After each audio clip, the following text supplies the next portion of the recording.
Hello, everybody, and welcome back to the Classic Quest podcast. It's your boy HSR. It's your boy Chris Chrome. And it's your lady friend Bonnie. It's episode 45. Yeah, it's 45. Yep. And before I get into the housekeeping section, feel free to check the descriptions when we actually start the show, and you can jump ahead. But right before you do that, we do start with our favorite comment of last week, and this time we've chosen possibly the most frequent commenter of them all, Mr. Lindell Williams. Yep. Bonnie, why don't you read this comment? All right, it's a doozy, so hold tight. Well, let me say that I watched that Metalhead's reaction, and it's pretty funny watching them try to figure out what the whole song was about, but that song represented what the good things and bad things were about this album. I think the scores are right as far as the lyricism. Just to be clear, this is for our Section 80 review by Kendrick Lamar, which this is for last week. And insight goes on most of the songs. The production just could have been better, I feel. I would say this album is probably a 4.2-ish material, being that I like the subject matter, but it lacked in sound quality on some songs. Oh, before I forget, I wanted to say that I think that age brackets of people 25 to 40 have similar social problems because some of the mass endings of social issues started in the 90s and snowballed to the present day. The other reason I think is people are living longer than they used to, so because of this, the health and well-being of those age brackets kind of closes the gap between the generations a little as far as likes and dislikes. In other words, commonly spoken, 50 is the new 40, 40 is the new 30 because of wellness. A big boom in population makes me wonder, what does the government have in store for us? And Kent knows if you watch the video. Great review. I don't know who Kent is, but... Yeah, so I really love that comment because Lindell manages to comment on so many things at once in his thing. So he'll comment on the album, he'll respond to some of the more topical stuff, and that's awesome because we want this to be as much of a discussion as possible, and those kinds of comments are enlightening to anyone who chooses to read them. Yeah. And it makes the comment section better than just requests. Not that we don't like requests. We love requests. We're working on a request list, and it will be out once it's done, but... We also enjoy hearing your guys' opinions and also the information that you want us to know. Yeah, you guys give us so much knowledge, it's ridiculous. I think the only reason we've gotten better is because of your comments. And to thank you for your comments, let's talk about the grind to 1,000 subscribers. Let's do it, Holden. So how this is going to work is if you subscribe to the channel, you like the video, and you leave a comment either about our review or about the album we are reviewing, what will happen is you are getting entered into a raffle. And first place is going to win $100 of the US dollar equivalent of Amazon gift money. And you get to request a review from us where you get to pick who does the review, what the topic is, and we're going to get that out real quick on top of the regular ones. That's an option if you really want. Then we're going to have a second place at $50 plus the review, third place at $25 plus the review, and so we're going to make that happen. How it's going to work, though, is for every video that you go back on and you like and you comment, you get an additional entry into the raffle. Yeah. I'm going through all the comments right now. I'm going to scrub that down. We're going to have a nice Excel file with everybody on it. We're going to do a random number generator. Boom, pick. We're going to do that on YouTube Live because we'll be able to super chat and everything at that fucking point because we'll have broken 1,000. Yeah. So once we break 1,000, we're going to do that. We're going to give it out, email you the money. Life is good. Okay, I think that's enough about that bullshit. Are you ready to start the show? Yes. So starting off for this week's Classic Quest album review, we decided to go with Cypress Hill's self-titled album. Came out in 1991.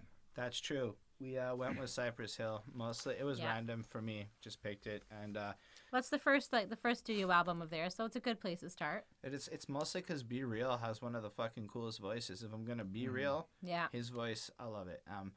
I was curious. I know I've listened to this album before. One day in 2017, after we'd started doing these reviews, I just put it on and listened to it, and there seemed to be like this certain something about it that was interesting, and it felt like it would be cool to go look into this other world of hip hop and rap because they're definitely weirder and not the average stuff that we've covered thus far. Definitely. Yeah. Definitely. And also they're speaking like a different language kind of like a little bit throughout. So like you're kind of getting like that whole vibe as well and learning different stuff. When's the first time you guys actually encountered Cypress Hills? Forever. I can't think of a time when I didn't know at least Insane in the Brain or Rockstar or like singles, right? So I know a little more of their later career. And then Be Real has just always been around. Like, so many people have featured him. He's like, I'm more familiar with Be Real's style than I am with, let's say, an actual Cypress Hill album. And albeit I have listened to this one album a couple of times and a couple others just like kind of glossed over, I've never really delved into an album before this moment. Yeah, I feel like similar as you, that I always kind of knew Insane in the Membrane, but I've never listened to it. I didn't really get to know who these guys were, and so it was interesting kind of like learning about them and actually taking the time to listen to like all of their lyrics from this album, and you're like, oh wow, this is what it's about. Right. Nice. Actually heard this album before. A couple of years back, I was just with some friends, and he was showing me a lot of the old Cypress Hill albums, and not that it was like, oh, I know every verse, I know every song, I know everything. It's just, I know that I've heard this album before. It was playing in the background. A lot of the songs came on, excluding the singles. A lot of the songs came on, and I was like, okay, I remember this. I remember that. I remember that vibe and feel. So It's not the first time I've actually heard this music or heard these songs, but it's the first time of me diving in to analyze it and see what's really going on. That's fair. So as I understand it, at least at this point, Cypress Hill consists of DJ Muggs, who does most of the instrumentation. And he does all of the production as well. Yeah, and he has his little verse portion that pops up that one time on the album. Otherwise, Be Real's like the lead vocalist, and then Sendog does other vocals on the album too, but to a lesser degree on this album. That's as far as I really know about them. I don't even know why they're called Cypress Hill, and I just realized as we started recording, I never looked into that. No, do you guys know? I think it's because that's the place where they were from. And I think that's like a location in California. And they also later on added a fourth member to their group, Eric Bobo, who is Willie Bobo's son, who was involved with the Beastie Boys. That's interesting. Maybe that's kind of how they, because they do sound sort of like the West Coast version of the Beastie Boys, I find. A mix with like a few others kind of inspired at the same time, but for me it's more like the Beastie Boys. Okay. So I thought that was kind of an interesting thing that like somebody who worked with or was part of or something like that, that he's now on the crew. That's fair. And Chris, any more thoughts here? No. Really nothing about the album title. Cypress Hill is the name of the title. It's the name of the group. At first glance, I think if I had to say anything about it, it gives me this sense of, okay, we're gonna get to know who they are. We're gonna get to know who they are, what they do, and how they work. And if we're looking at the album cover, it's a black and white photo. You have their type of logo on the left side of the album. It looks like there's a skull.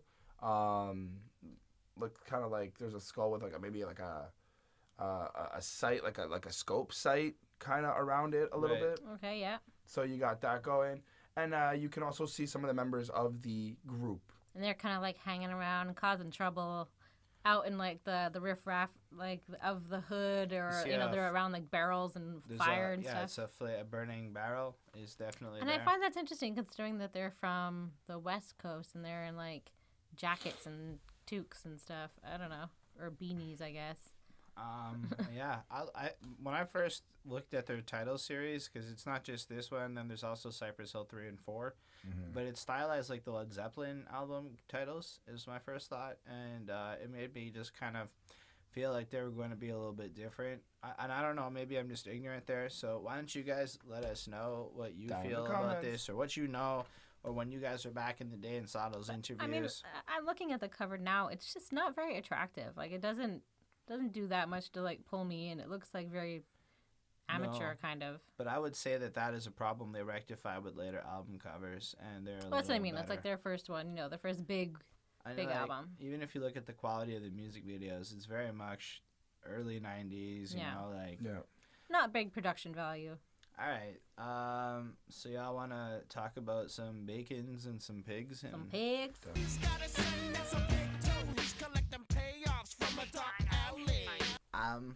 My first impressions with a song called Pigs, I expected it to be a little bit about the police. Yeah. But Well, I didn't expect you were right. I didn't expect it to be like, okay. So I didn't expect Cypress Hill in like the early 90s, maybe let's say 1990 they wrote it, maybe 91, Okay. to have written a song about 2017's problems, right? And that was the most interesting facet of it. Well, I it mean, just goes to show that some things don't change. Unfortunately. But like, check it. Like the pig harassed the whole neighborhood.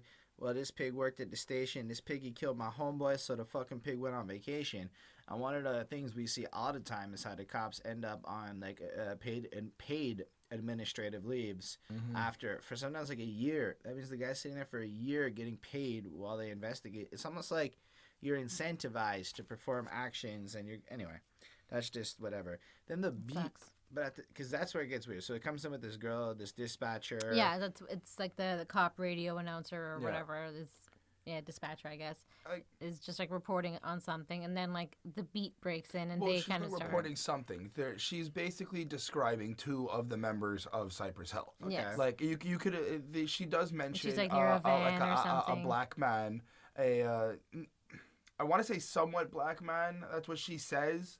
And a Hispanic male. They're climbing out of like a window, and they're getting into a van, and then the song starts. So you get this illusion that already the members of Cypress Hill are kind of no doing good. some activities. Right. But the song automatically starts, and it's funny because it's basically the way that they wrote the song is basically this little piggy went to the market, this little piggy went home. But This like little the piggy... modern hood version of that. Right, and it's every piggy that you would do technically on your toes has a different scenario of what they're Well, doing, but it's all basically cops. just about corrupt cops. Exactly. And Yes. they describe. But the thing is the beat is what really makes this song stand out. Because let's say you take something like F the Police, where it's a little like harsh, whatever. This is like some fun, like you're just kind of bopping, like Very funky, very I don't think it's whatever. quite like that. very there's a lot of boom bap, as I like to say. A lot of boom bap drums. You've got nice like there's no trumpets in this one. No. But good. Okay, anyway, the beat kind of loops in with this poppy upbeat sample that really makes you feel almost positive Yeah. while he approaches it. Honestly, all of the lines were pretty interesting. Like where it gets like, because he goes through, one of the things is Different things happening he with the addresses different like cops. the narco stuff. He addresses how the cops don't like it when he Well- addresses that they're an actual community. That pisses off the police officers. But then you got this pig works for the mafia, making some man. money off whatever. But Feel like this we all pig had got that. caught, so when he gets to the pen, it's all about the payback. And then the whole next verse So kind of everybody in flows jail is going to like screw him over and screw him. And in a very literal sense, in a chain. Yeah. I think running the train might be a Oh, way that they kind of yes. describe the situation. so I think he's because- gonna get beat up. He's gonna get raped. He's gonna like get like Yeah. revenge. don't drop the soap. Yeah, Yeah. basically, he's going to have the forced situation, and there's nothing that he can do I because feel once like he they gets need soap caught... on a rope in jail. If that's the problem. If Wow. like the biggest There's problem tricks. is dropping. Okay, but anyway, let's not go there. At the end of the day, this was a surprisingly an interesting song. I could see how instantly you either really like Cypress Hill or you really don't like Cypress Hill, and I can imagine. I how don't there's think a bit anybody of would a- hate Cypress Hill based off of this song. I mean, just the sounds used and the style of it. This isn't gonna be like float everybody's boat, right? I guess. I mean, I feel like firstly, I gotta be in the mood to put on this album Yes, for the most yes. part. So I have to take that into consideration because it's a very talented song. But Be Real's voice, I love it to death. But it is a very distinct freaking voice, right? Yeah. Anyway, I give this a 4 on 5. I think it's a very interesting approach on the subject matter. The relevancy and the timelessness of this song is pretty fantastic. But it also kind of is a little obnoxious more than it is enjoyable to listen to, which, albeit it may be the point, maybe it's brilliant, etc., Well- etc., I still land on this 4 of how I feel about the song at the end of the day. Okay. I mean, I feel like he's just trying to like tell the story about like all these different cops that he sees like, in his life and around him, and like this is kind of what he's dealing with, and it's the truth. It's what's going on at the time, you know, in the 90s, early 90s, in like the hood areas. So, yeah, I like this song. I gave it a 4.5 on 5. I thought it was interesting. The radio, I was listening to it on headphones, and like the radio, like is the cops comes back at the very end, and it sounded like I was like answering the phone, like, or answering like the radio. Okay. It was very clear. So I just wanted to say that sounded good. I do think that the outro is really long, and that was part of my displeasure in this song. I forgot to mention that. Okay. Anyway, go on, Christopher. Fair enough. I gave this song a 4 on 5. I really like the idea of taking the nursery rhyme of these little piggies and making it into a song that was really creative and cute. But I also like the idea of setting up the album. They're already discussing in a journalistic perspective, and you could say that this is what cops are doing in my hood. This is what cops are doing in my environment, and we have something to say about it. We just want you to know, like, we might have some things to say, and we just want you to know some context. And I feel like this song is putting up some context in their defense of what they're gonna say throughout this album. And just to add to that, I think it was really important in light of how this album does go to show that they're smart, they're aware, and they're paying attention so that they're not just some of the other words you might throw at them later on, because they do maybe paint themselves in a less good light in every other song on this album. But at the very least, the first impression you get is they took the opportunity to open up with a strong political statement to let you know what's the most important thing to them, followed by everything else. Well, I think that's, you know, this song parallels like the similar message that was being projected by a lot of people at the time, including NWA's "Fuck the Police." Right. Mm-hmm. So, and like they, you know, Ice Cube even appears in one of their music videos like at this time, and you know, Yes. so they are clearly kind of dealing with the same things, and they're in the same place, and maybe they're not from Compton, but they, you know, they know what's going on, and they're feeling like all like the trouble that the cops are bringing to them as well. And just because, you know, some of them are Hispanic and some of them are black. And I think that that's also an interesting look at things, that it's not just happening to black people, but people in like these maybe like lower class areas. That's fair. Definitely. Anyway, I still think it's a brilliant way to start the album. By yeah, the way, sure. I gave it a 4 on 5. I don't know if I said that. Yeah. Cool. So you can't understand how I could just Kill a man.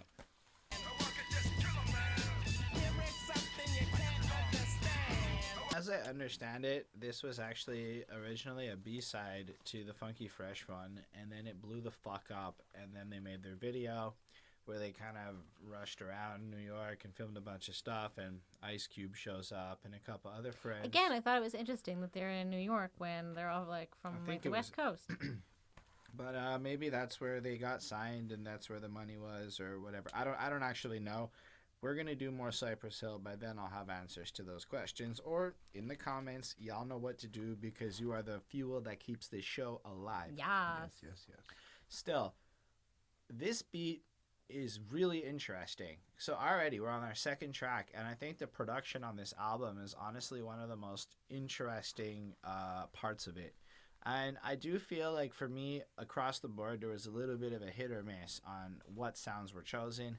But stylistically, I don't know that I've heard anything else quite like this thus far on our quest through these classic albums. I think this is the first of its kind in terms of the sounds and the strangeness to it, but an appealing strangeness. Yep.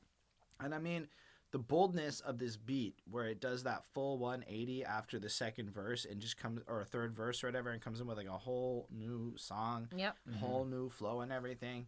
That's just some shit that takes some pure brilliance to pull off usually, and I feel like they got away with it pure swimmingly. Obviously this track kind of addresses that they're a little bit psychotic.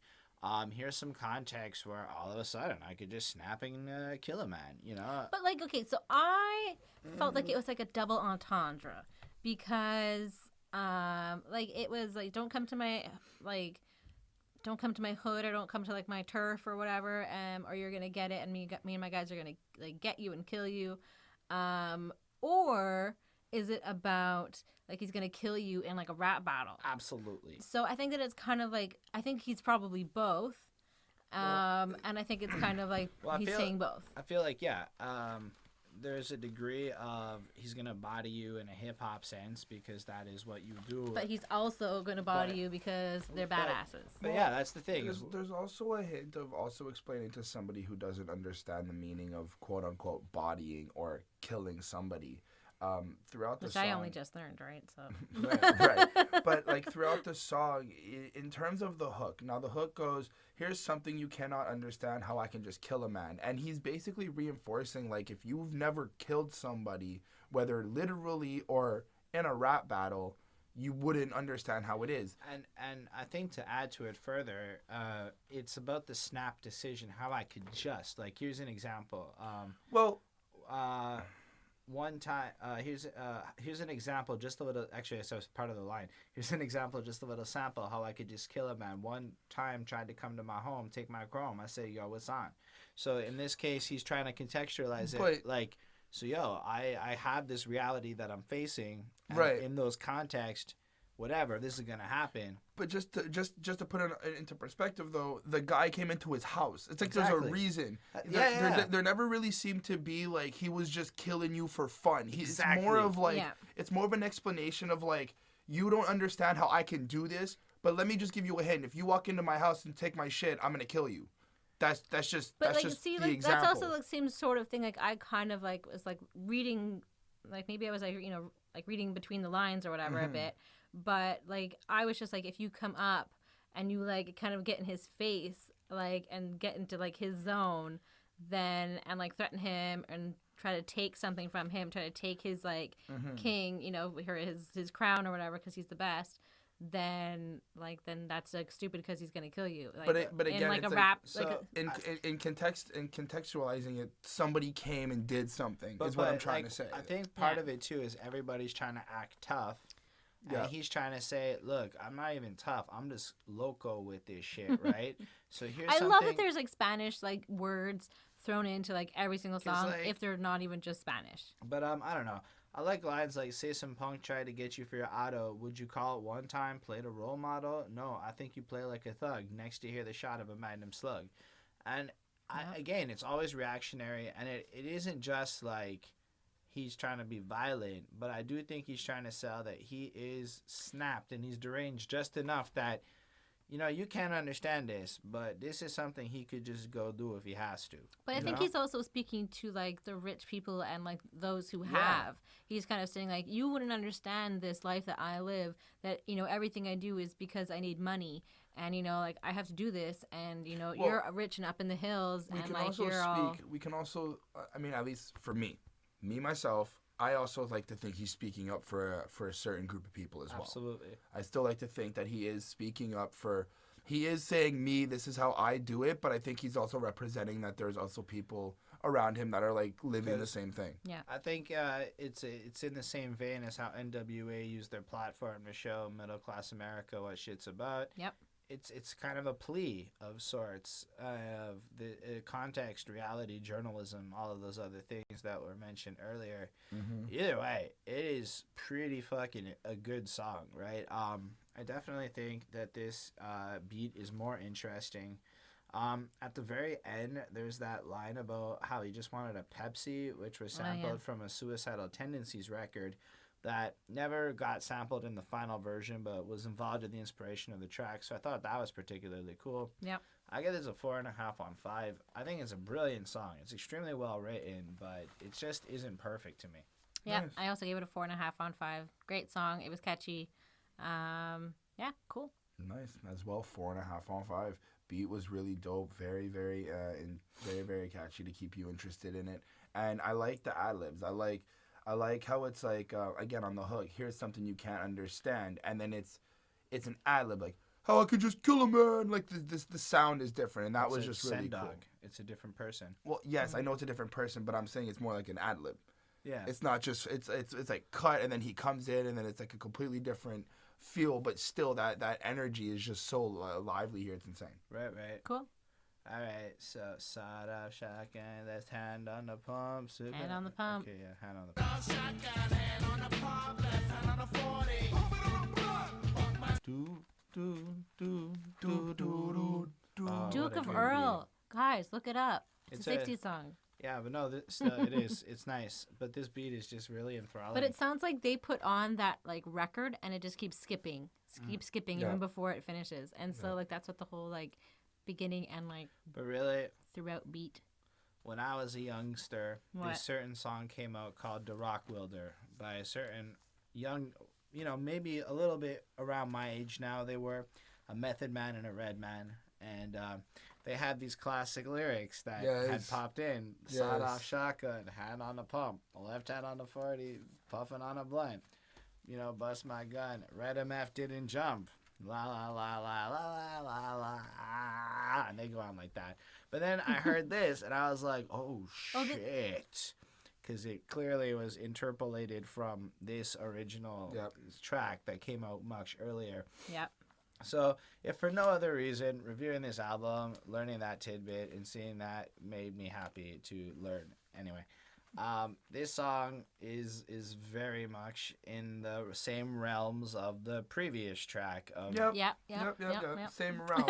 it's but gonna a kill you little if you bit fuck with different. him. It's a little bit different. Yes. But he's not a bad guy, but he's the funky freak. What am I Funky looking at? fresh, real fresh. one. Wow, I cannot even read my own writing. Funky fresh, real Funky one. Funky Feel. No, it's a Funky Feel, but I'm the Oh, Funky Feel.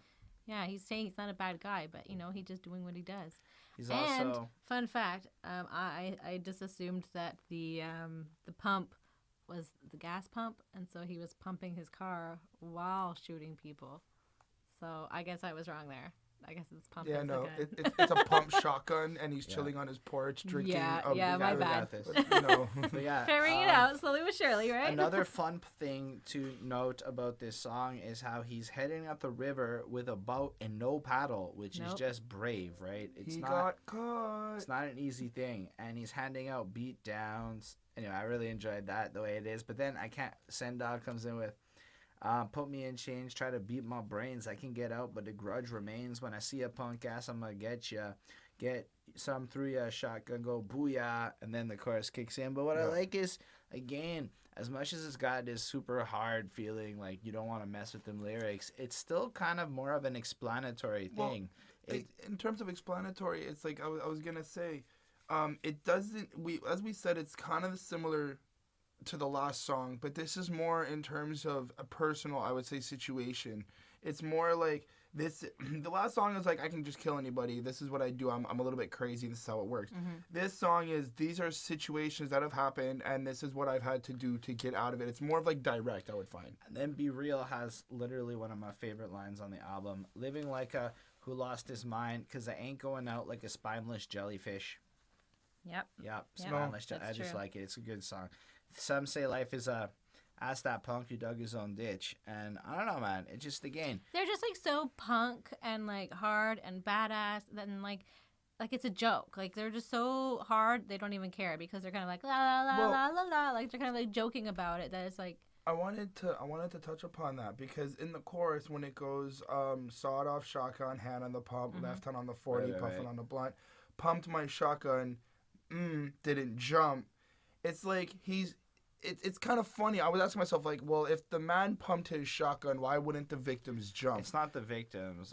I believe that it's them and their squad. They didn't even jump, like it's just so Oh. regular, Because I would assume like I thought or either side. the didn't other jump. side didn't jump, so they're But- clearly dead because they didn't get out of the way. But I think he's also trying to Oh, acknowledge, But yeah, that's part of it too, maybe. right. But he's also trying to acknowledge, like, y'all think you're tough, but I'm actually willing to pull the trigger. Yeah. Like, Actually, he's I think the way emphasizing you that. put it makes more sense. No, that's He's- good. He is emphasizing that a little bit.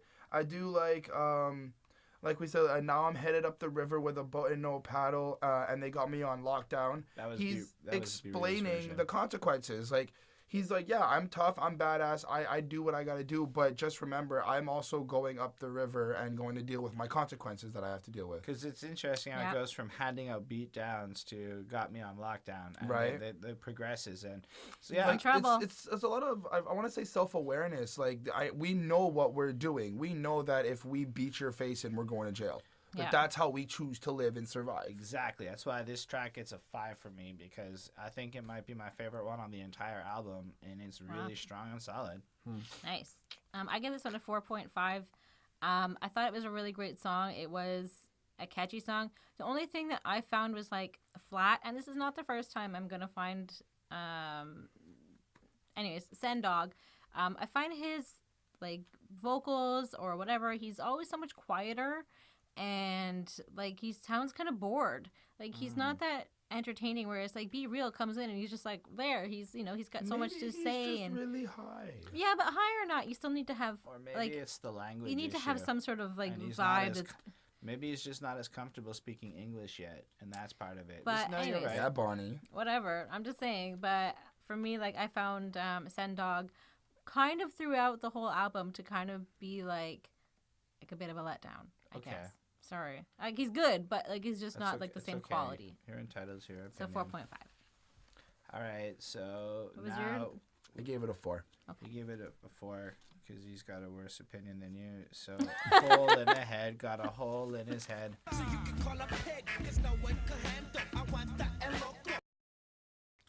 So somewhere around now, I realized that a lot of my feelings about these songs were the same. I enjoyed this beat. But I found thematically the track doesn't really go in a new direction, which is okay. It's totally fine. When I listened to an album that came out in '91, I expect it to be a lot about flashing skills, how good you Maybe are. because these guys are so high, they don't realize that they're just like repeating their No. themselves. But this was something that we've seen in the comments a few times. Part of the culture back then was to floss on your track. So if you Yeah. consider it that nobody else would, maybe I'm wrong, but most people were not making songs like this, I can get past it and focus more on like the flow. So Be Real's flow is still ridiculous on this track. My favorite line, the only one that really jumped out at me, was Buckshot to the dome, jumps into Brom, honey's in the back, but she just wants to go home. But he trips to the store, homeboy needs a 40. White boy at the counter's thinking, oh lordy, Yeah. pushing on the button, panicking for nothing, pigs on the way, ayo, I smells bacon. Now, I do want to say that this track in particular showcases more of a storytelling approach to it. Well, It does, right? Well, it's storytelling approach because Yeah. the reason why it's called Hole in Your Head is because if you do a lot of the things that happen in the story, you'll catch a hole in your head. Exactly. And it's a lot of more Yeah. again journalistic explanations of this is what happens in their surroundings, their environment. But, And Be Real is not playing. But what I meant But it's was... not Be Real. Like yes, I'll admit Be Real is probably the one busting off shots, but it's also again.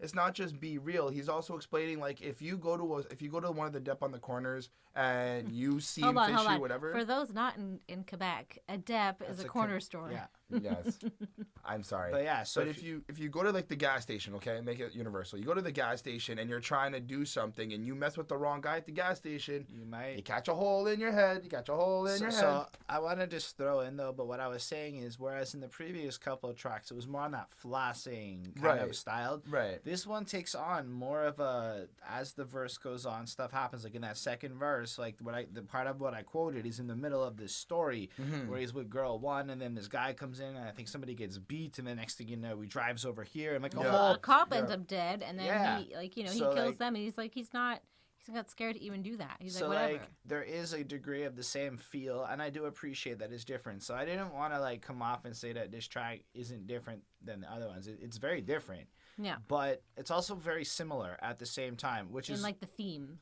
yeah. Yes. Ultimately, I gave this one a 4.5 on 5 because as much as I love the verses, I think the verses are truly divine.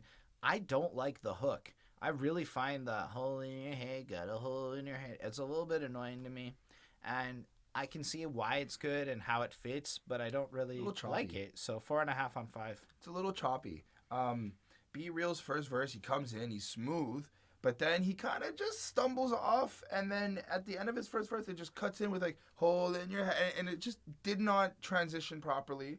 Yeah. That was for me. But I mean, later on we see them doing like great transitions, so it's Definitely, it's why are definitely. they so bad at it at this song? Maybe well, maybe it was just anyway. learning. But I did like the verses and the explanations that they were giving and the reason for the song, the awareness of here. Let me just give you some guidelines. Don't do this. Don't do that. Don't step here. Don't step there. But what I did like is the Scooby-Doo reference. Oh, yeah. Where they're just going like, Scooby-Dooby-Doo, Scooby-Dooby-Doo, but they're leaving out the where are you because they're not asking where you are because they know what happens. Everyone else is going to be asking where are you when you catch the hole in your head. I guess, right? That cleverness is 3 of those little fire emojis with a red 100. Oh, fire.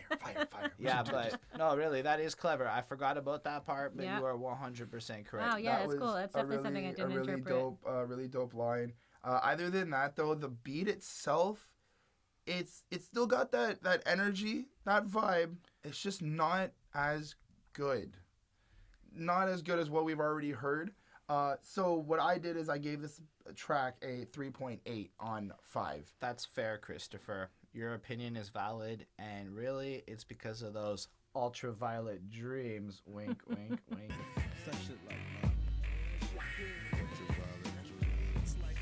So, this is our first interlude where the album transitions a bit. I guess you could say it's that. Yeah. It's a transition of the album So- to give another context.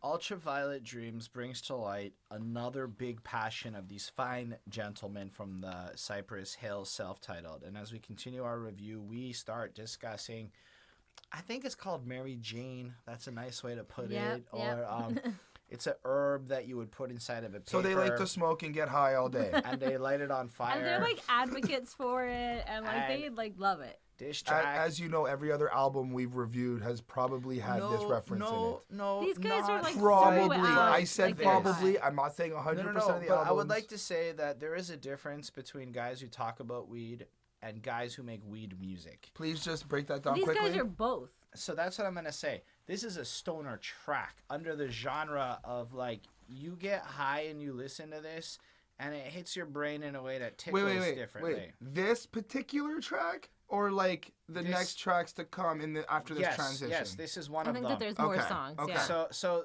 even if you listen to the spaciness of the instrumental, the idea is as you listen to this track, they're getting high, and in theory, you should be getting high with them. And this is maybe where they want you to light up on the album if you haven't already, because the other tracks were a little more heavier and dense. serious. You know, they had some stuff to say. Now they have sparked here clearly.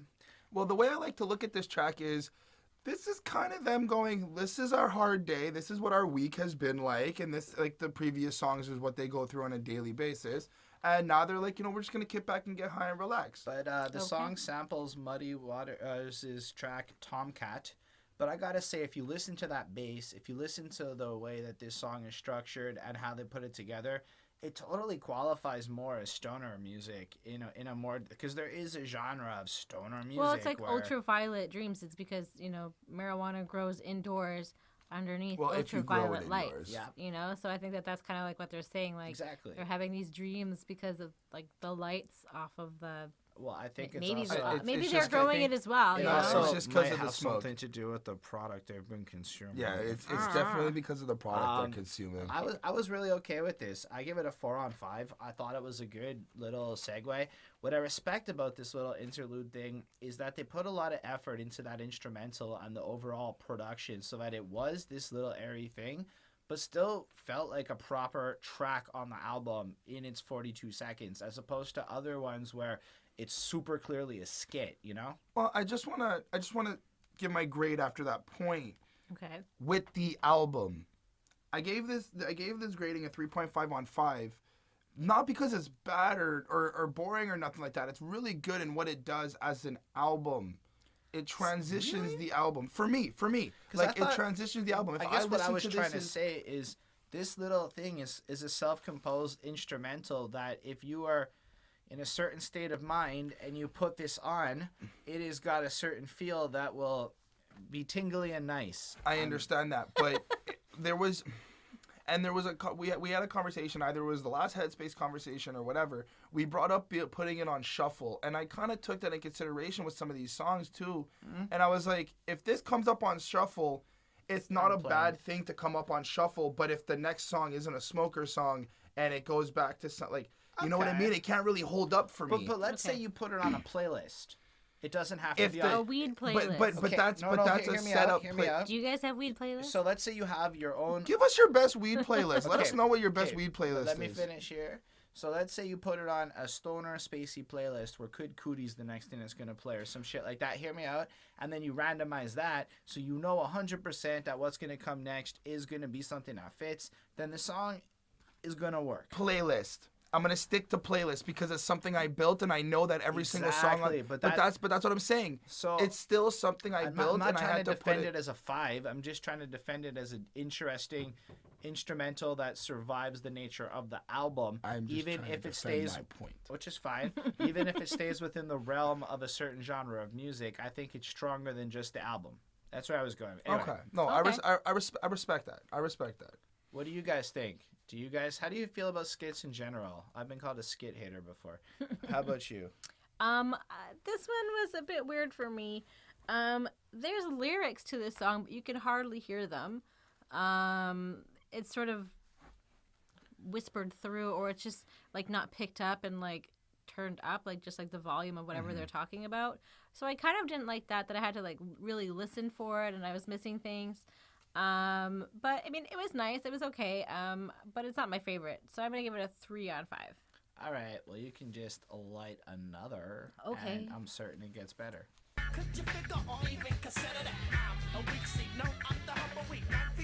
I would definitely say that the instrumental of this track is specifically tailored to help you feel the effects. Of the high. Yes, that is something that this beat was 100% designed to do. Yep. I love the fucking flows on this song. I love the energy on this track. I love lines like, I'm smoother than menthol cigarette. How could you figure or even consider that I'm a weak seed? No, I'm the Humboldt, which is their location. Weed, which is supposed to be good product. I think that you need this spliff, this tweed. And I thought that was just a great line.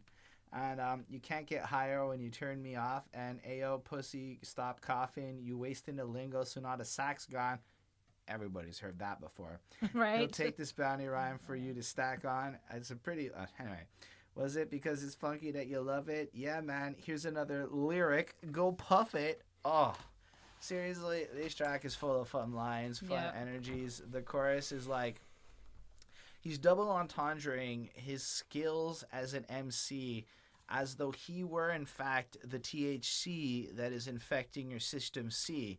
Yeah. So if you couple him with the green, his overall rhyme scheme enhances an ability, making you enjoy everything. Okay. It's very much like appropriate, like right after the last song. And I think that it's just about everybody getting high and how like people are high everywhere. And like it's just a fun song. It's got like this like 70s funk vibe that goes on to it, and it just like has like this kind of catchy little hook, and it's just kind of like a fun song. It just sounds like people like chilling out and getting high, and that's just what the whole song's about. I liked it. I give it a 4.5. I give it a 4.75. I really thought this was my second favorite song on this album. I mean, I really enjoy the feel of it. Yeah. Nice. I really liked one of the lines that Be Real says. Computer wizard, the butcher of scissors, cut me up, then cut me up, the spark me, blow me out like a blizzard. I like when he says that because I was like, okay, so I get the double entendre of breaking down some weed and smoking it up, and Double then entendre. taking. Oh yeah, I always say that weirdly. But you say it French, I think. It's okay. They love it. And as well, also alluding to you can do the same thing with his lyrics, and that was really creative to me.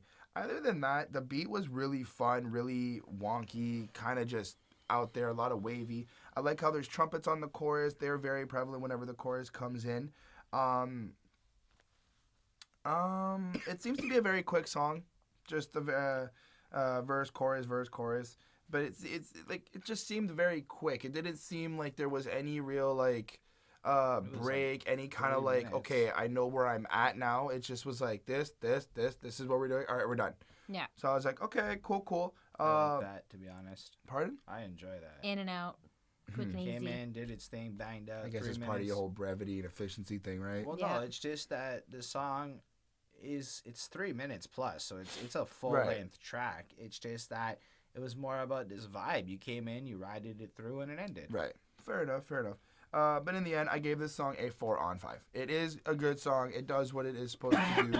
And, I also wanted to speak about, I like how they were trying to, it was a discussion. It was a discussion to two people. One person who, Be Real, is speaking with two people. One person is already stoned. The other person is trying to get to the same level as, I guess, Be Real and all the other members of Cypress Hill and the other guy that is part of this conversation. And throughout the verses, Be Real is explaining, like, do you feel the effects of the high? Do you feel anything? Are you letting it hit you? Or are you trying to just find something new? Are you trying to feel something that you're not really supposed to be feeling? And it was really cool how he just, he jumps back and forth and he's like, look at him. He's taken another one. Have you taken another one? Have you done this? You say you want to smoke, but you're really not trying to, get to where you want to smoke to. So it was really interesting on that. All right. Okay. So let's talk about the Phuncky Feel One.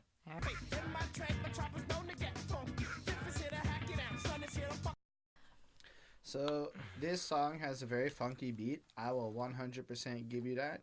And it's got funky, fresh flows. It's funky, but it's spelled Phuncky.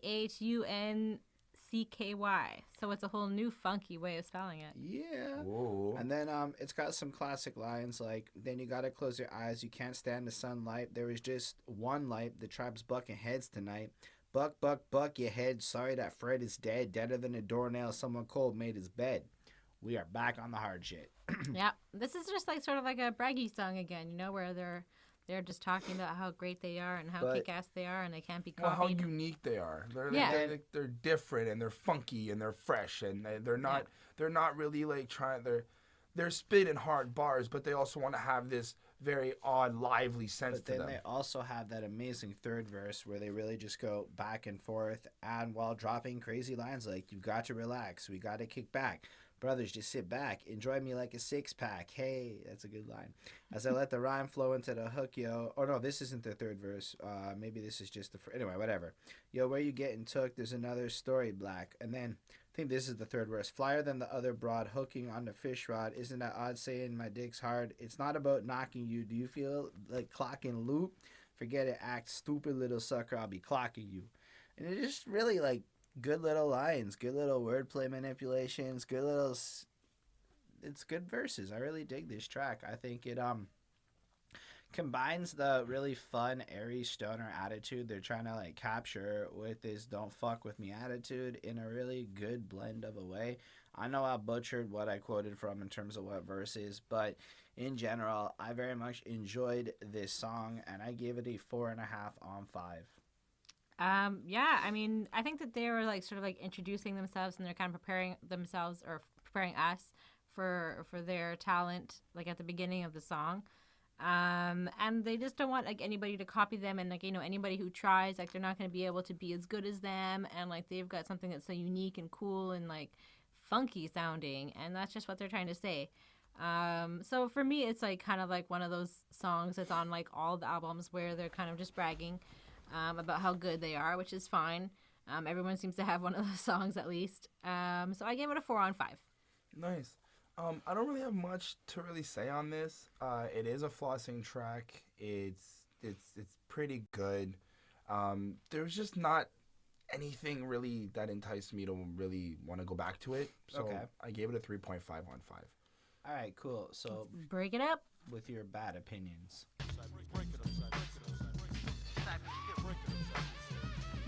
Let's talk about Break It Up. So it does exactly that. It breaks it up. Okay, so it repeats the same line like over and over again. But again, it's a chance for the instrumental to really shine. The production enthralled me again. I thought maybe it's not as standalone as the previous skit where I really felt the vibe on it. But I still really enjoyed this one. I give it a 4 on 5. I think it's a cool intermission, and I appreciated that they kept putting these little intermissions on because they were good and they made me really want to listen to them. Yeah, so I mean, this one's all right. It's just repetitive. They say the same thing over and over again. They say, fuck it, Cypress Hill, break it up, Cypress Hill, break it up, Cypress Hill. So it just says that like over and over and over and over again. Yeah, so yeah, I thought that this was like a good song that you could maybe like have like a little dance to, or if you wanted to like, if you were like out on the streets or like, in like a club setting or, wherever you are. And if you're listening to this as a group, whether with 5 people or with 500 people, like I feel like this would be the song that you would like break down to and like, really like have like a moment, in between your joints of just dancing and just breaking it down and Fair enough. Yeah, getting it out. Interesting. So first off, I do want to say we are halfway through this Cypress Hill self-titled album. And so far, I'm actually really enjoying it. Really been bumping to a lot of the tracks. And now we have Break It Up, this song. This is another transition. In terms of the album to now set up a new context that I feel is going to be more heavier and more severe. They seem to be getting into a scuffle with somebody and somebody's trying to tell them to break it up. They seem to be arguing, or there's something that's happening that needs to be rectified or needs to be calmed down at this moment. Other than that, 3.5 on 5. All right, let's talk about some real estate like Jay-Z's 444 did.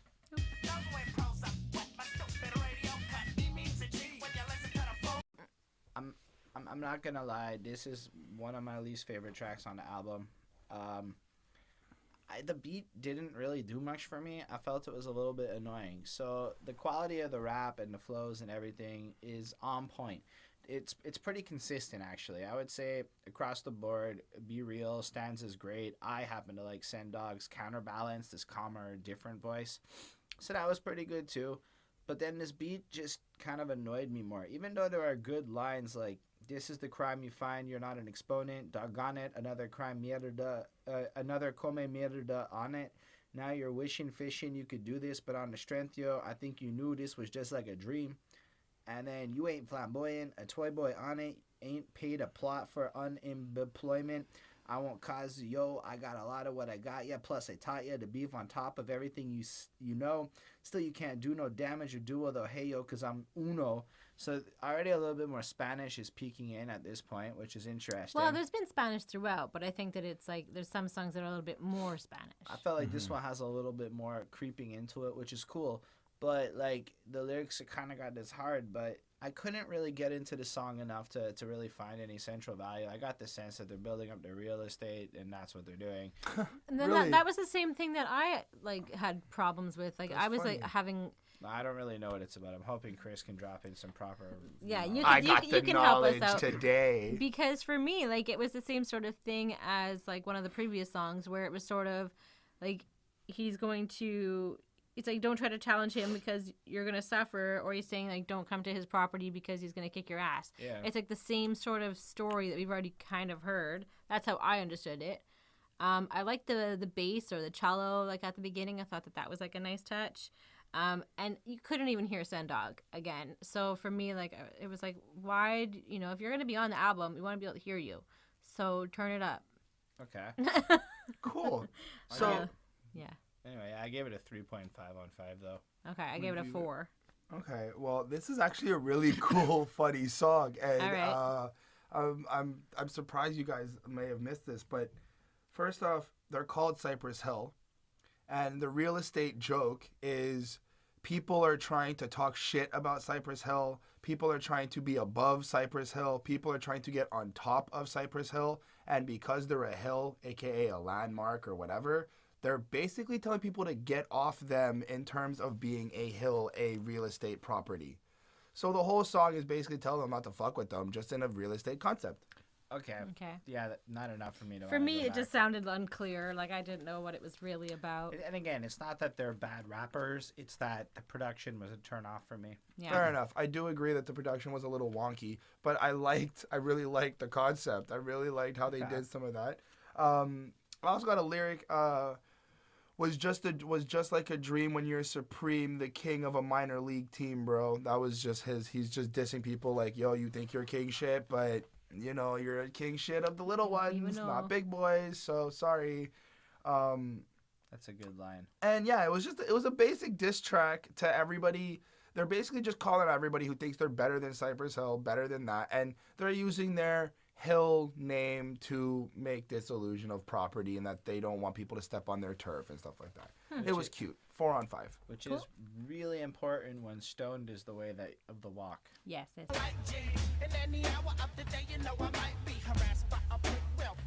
And here we go with another track, and it's got some fun lyrics like "Speak it like a roller, and you know it's rolled tightly. I'm the funky beat, so why you trying to fight me?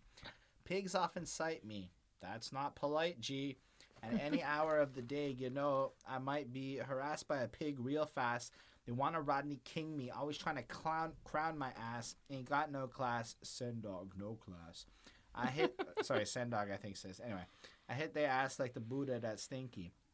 I think what this song is, this one is the one where it's just Be Real's long verse, right? Right. And I think he's trying to address, you know, he's stoned, he's high all the time. But he's also just not like, he's not a troublemaker. Like, he doesn't go out seeking trouble. No, he just enjoys his stuff. But the perception and how he's treated by the law officials and others is like he's some really foul, bad person. Yeah. And he's just trying to describe that, nah, I'm just one of those guys who's always high all the time, and this is just the way of the walk and whatnot. So I appreciate what he's trying to do with this song. So when you start to realize that, like, Be Real is a political activist on this album a little bit, and a lot of the approaches he's taken is to bring attention to certain issues, he comes off a lot smarter than, you know, you might initially expect when you first encounter a lot of the subject matter here. So I thought that was pretty cool. Mm-hmm. Well, the trumpets at the beginning are very iconic. Yeah, I like them a lot. When they start off, everyone, when you hear that, you know what's about to come. You know what's going to be happening. I like the whole, if you're going to walk the walk, you're going to talk the talk. In this case, stoned is the way of the walk. Right. But I also like how he's doing it, like, if you are going to smoke weed and you are going to be a stoner or a pothead, these are some of the incidences you're going to have to deal with, and there's certain ways to abide by it. You know, like, you might get run up by a cop one day because you're smoking a joint, but if you're acting chill and you're acting cool, you know, it's not going to be the same scenario as with the cops going to arrest you or whatnot. Yeah. So it's still kind of like a little bit like of a warning, but also kind of like a guideline. Like, look, there's nothing wrong with doing it. I promote smoking weed, but just be cool with it. Other than that, I like the beat. The beat's really, really catchy. It's a short song. It's one verse, two choruses, a little bit of a hook. I gave it a 4.5 on 5. It has still has tested the time. It's still here. People still bump it to this day. Okay. For me, like, I just thought it was interesting. You know, like you were saying, I like the skippy kind of trumpet beat that comes in. Mm-hmm. There's like one part of the song where he's like describing this girl who made him have sex with her if he wanted her weed. Yep. And like, but he wouldn't do it. No, like, He so there wouldn't was do just it. like, you know, he was just like, whatever, bitch, and just like, you know, F's off, and then, you know, I don't know. I just thought it was very funny, like, that story, and I thought it was like a weird sort of situation to end up in, but maybe a common one if you know, are always on the lookout for more weed, I guess. Well, I mean, if you also think of who Be Real is at the time right now, like, it could also just be, like, his fame. No, that was when he was talking about the back in the day. Okay, When it was the scum shit that he used to get. So for me, this wasn't my favorite. Oh, I yeah, gave Sister Maggie. Yeah. I gave this one a 3 on 5, and there's also like a siren-y kind of annoying noise that comes in, and it kind of sounds like an ambulance. I don't know. I didn't like it. I'm sorry. I That's part of the totally point. dug it, man. That's I part gave of the point. this track's a 4.25 to me. I think Hey. it's really good, but it's not like one of the better ones on the. Okay, it's a great song, but if we're talking about like top 5 on the album, it doesn't really rank there for me. It's just a really good song to carry me along on the adventure as we move on to Psycobetabuckdown. All right.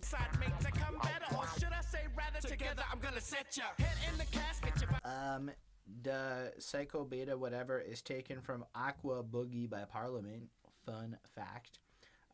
My intellect, dialect, dialogue, intellect, catalog from what you want me to select different forms of beta cycle for the alpha, the way I stay in control of myself. It's a really good line. It was the only one that really like stupidly struck out to me that Be Real dropped. This is again another track where I feel like the flow is really fun.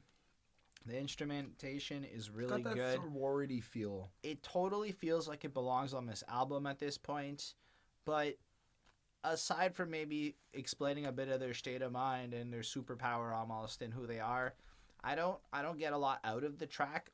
But at the same time, if it came on, I'd totally vibe to it and enjoy the experience. I'm gonna give this one a 4. I don't have more to add here. Yeah, I'm sorry. Like at one point they say like, "Oh, this doesn't make any sense," and I was like, "Yeah, no kidding. Like this song is weird." And like for me, like it was just such a random song. I didn't really get anything out of this. It made me feel like uncomfortable and weird, and I didn't like this one at all. So I gave it a 2.5. Well, I gave it a 4 on 5. I like the beat. I like the wonkiness. I like the energy. I like the vibe to it. It sounds like a sorority type chant, just with like the beta in it. That's just me. But just the kids that are screaming, it sounds like kids that are screaming are teenagers, like Psycobetabuckdown or Yeah, it could be. I think Psychobeta. it was like a disco-y kind of jam. Right. But I think there isn't much to this song. I did try to formulate some, Chris Chrome creativeness, but there's really not much besides they'll fuck you up if you fuck with them. That's it. So 4 on 5. Energy's great. The wonkiness of the beat's really good. It's hype. All We right, can move on. Yep. let's talk about something for the blunted. Okay. So we are at our next interlude on the album. It's about a minute. It's another weeded one. You can totally feel a little back and forth audio at the very beginning, like it kind of cuts in your ear, and there's a bit of panning action throughout the track. Say Chiva. Yeah, and Yep. Shiva is Mary Jane to you fine folks out there who might not It's have known. the female goat in Spanish, and that also is some sort of like nickname, I guess, for marijuana. So yeah, that's what it is, and I'm gonna give it a 4. I feel like it's as consistent as the other 2 skits on this album or interludes. For me, I found this one to be annoying. It wasn't my favorite at all. I get another 2.5. Again, as per placement of the album, as per part of the album, it's great. It works. If I have this on shuffle, random, I don't really know if I'd like it. Certain playlist, you already know, 3.5. All right, let's talk about that Latin Latin lingo.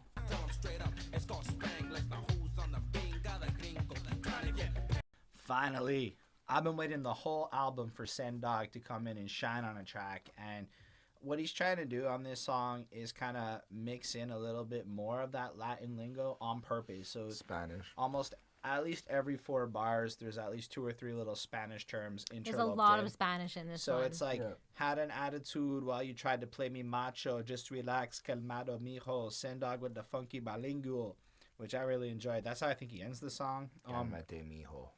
Sendog is not a kid, a veterano. I'm down, another Pradispano, one of the many Latin de este año, and I got plenty of Jennies trying to hound you. And it just kind of goes like that. And I feel like it's got this more of a thuggish feel to it. Like he's got this gruff kind of, I don't want to say like cliche rapper, but he's more of a cliche rapper type, whereas Be Real clearly has more of this politically charged approach is what I'm feeling. Yeah. I might be wrong, but that's the impression that I got. On that note, I really appreciated it. After getting basically 12 Be Real experiences in a row, this kind of was something new and fresh, and it still had that same instrumentation and the same feel, but it was really fun and different to listen to. And having Be Real do all the ad-libs added this serious life to the track. I'm giving this a 4.25 on 5. I really dug it. Wow. Yeah, for me, like I just skimmed it a bit. For me, it was just about him being like Spanish and about being bilingual.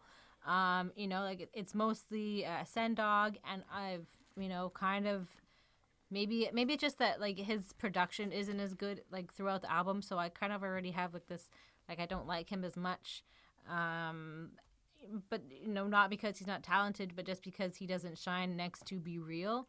And yeah, so for me, like it wasn't that special of a song, but I gave it a 3 on 5 because it was okay.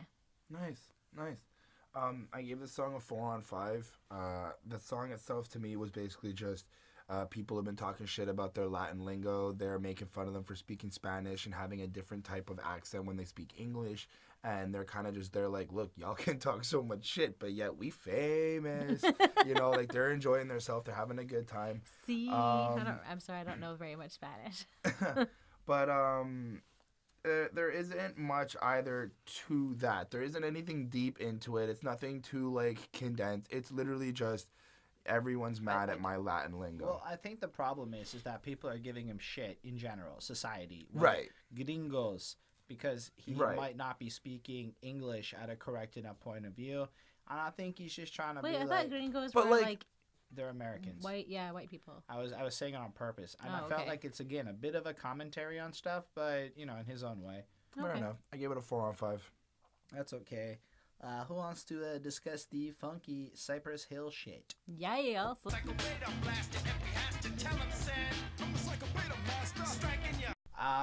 This is another one I'm not a huge fan of compared to most of the album. I don't like this as much as the other Phuncky Feel One, which I guess is kind of like in the same vein as that track. It's got this funky beat, but I just don't enjoy it. However, there are some lines on the track that I do enjoy because, again, the flows are good. Be Real never fails to disappoint. I enjoy people ask, why do you sound so funny? They must be talking about my funky nasal vocal money. Good point, Holden. You're a hater is what he's trying to say. I take control and I need to blow my nose because he doesn't need to be less nasal. Just click on the jumpy and feel the funky flows. So whatever he's doing is working. He gets to keep doing it. Let me tell you, and then another one is, let me tell you what happens when you squeeze, you're juiceless. You can't get loose, so now you're useless. Can't feel the funk, so I guess I'll pump the wrist. How about this, my kiss, my blunt? Yeah, that's how I said it. How about this, my kiss, my blunt? That is how he says it. Okay. I don't know. I enjoyed those lines. I just felt that they were good. But at the end of the day, at this point on the album, it is exactly the same general scheme of what we've come to encounter, only I prefer this one less than other ones we have previously discussed. So I'm gonna lay this with a 3.5 on 5. It's a quality track in the sense of what it is, but my interest in it is very small. Okay. Nice. I mean, for me, like, there was a lot of like funky mixing like in the album. I also had noted about like him, you know, people judging him for sounding nasally, but he's like, this is how I make my money, so deal with it. You know, like, haters gonna hate, but this is how I make my money, or whatever he does. Anyways, yeah. And yeah, so it's all about like just getting high and like getting high off of weed and off of like their music. You know, that they're kind of like getting that same high as well. It was a cool song. I like this song. I gave it a 4 on 5. Nice. I like the first beginning of Be Real's verse. I came to introduce a new type of juice, stuff I invent to make you feel real loose. No, you don't drink it, just let it sink in and then start feeling it. The Phuncky Cypress Hill shit. I really like that. I like how he's being creative. He's trying to find a new way for you to kind of ingest his lyrics. I like the crazy weird mixing on this song. It's really, really great.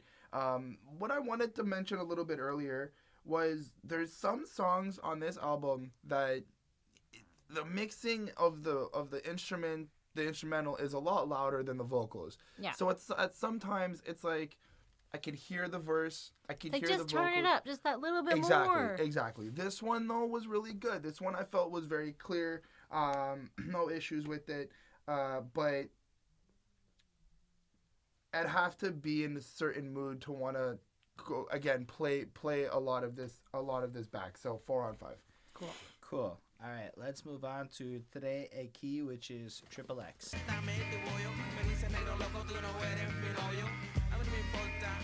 So first of all, beat's nice. It's all in Spanish. And on that note, let me translate for you folks what is said on the I was just song. like, it sounds cool, but what is it saying? I know this girl who is very fine. She has tremendous, I'm going to use softer language, boobies, and is also cute. Sometimes I'll run into her kitchen, and this girl sucks on my thing. Willie, that's a good one.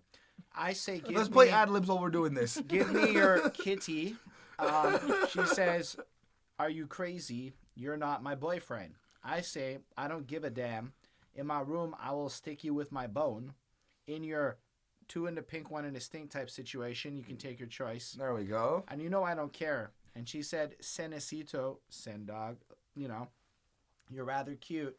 When you touch me on my forehead, now you got me hot. And when you touch me from behind, as you know without stopping, finished doing it and got up. I went to the bathroom and took a bath. I left the room and she waited for me. With black eyes and pretty face, I put on my shirt and my pants. Why does he have black eyes? No, I don't know. She laughs and says, is being a player. She was nice. This girl was messed up. There, when I stuck it. When I stuck it, she cried, Papi. It was a hard whack. No, take care, take care. I had never banged like I did that time. Ah, well, it was nice. So this is obviously Sendog recalling a Triple X experience he had once upon a time. 4 on 5. Cool, It's you had really- sex at one time. It was really fun to listen to this in Spanish and then to read the story in English, so I enjoyed that. Yeah, I gave it a 3 out of 5. It was Spanish. It sounded cool. That's about it. Let us know if this was the first time you'd ever heard this in English in the comments. That was please. interesting. Chris? 4 on 5. I mean, it was really funny, really, really cute. It's a good story. It's a nice little story, and you know what? Again, the mixing on this was really great. It Alright. was very clear. So One more, because Sendog was born to get busy. Oh, Lord.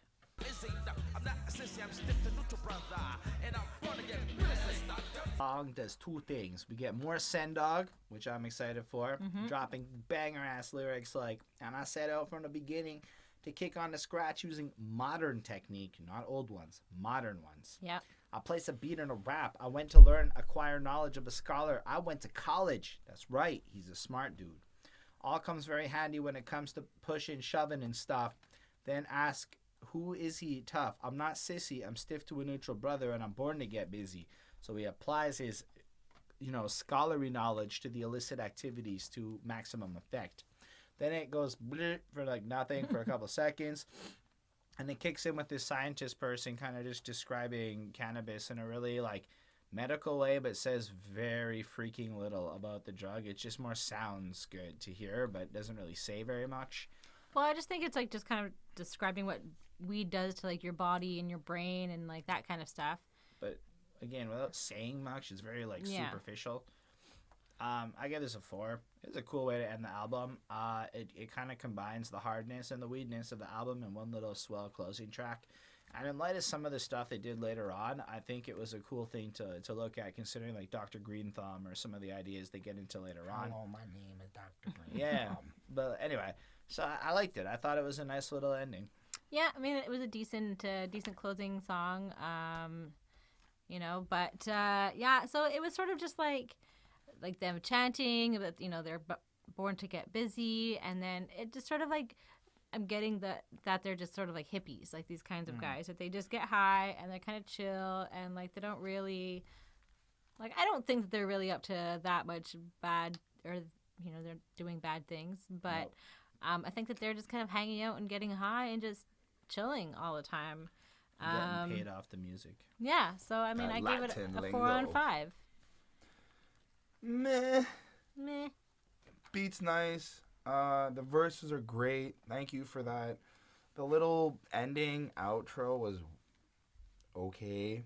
That wasn't too great. But I wouldn't really go back to this. 3.5 on 5. All right, so that comes up to everyone's favorite part for those people who click ahead to the end. Yep. The album Wrap up. review part, where we reveal our grades for the Cypress Hill self-titled review. Let's do it. I gave this album a 4.187, which I thought was cool because it had 187 in the grade, which was relevant for like Cypress Hill's dislike of cops and stuff. So I thought that was cool. Well, don't they even quote it in the? Isn't there a 187? There is a 187 somewhere on the album. Okay. And I enjoyed it. I think it's distinct. It's unique. It's its own little world of fun, interesting, experimental music. And obviously they blew up and had a lot more albums that came on, and they're very powerful and interesting. So I'm happy that I heard this album, and I can't even wait to get to the next Cypress Hill album. Well, let us know which ones you think are the classics of their discography.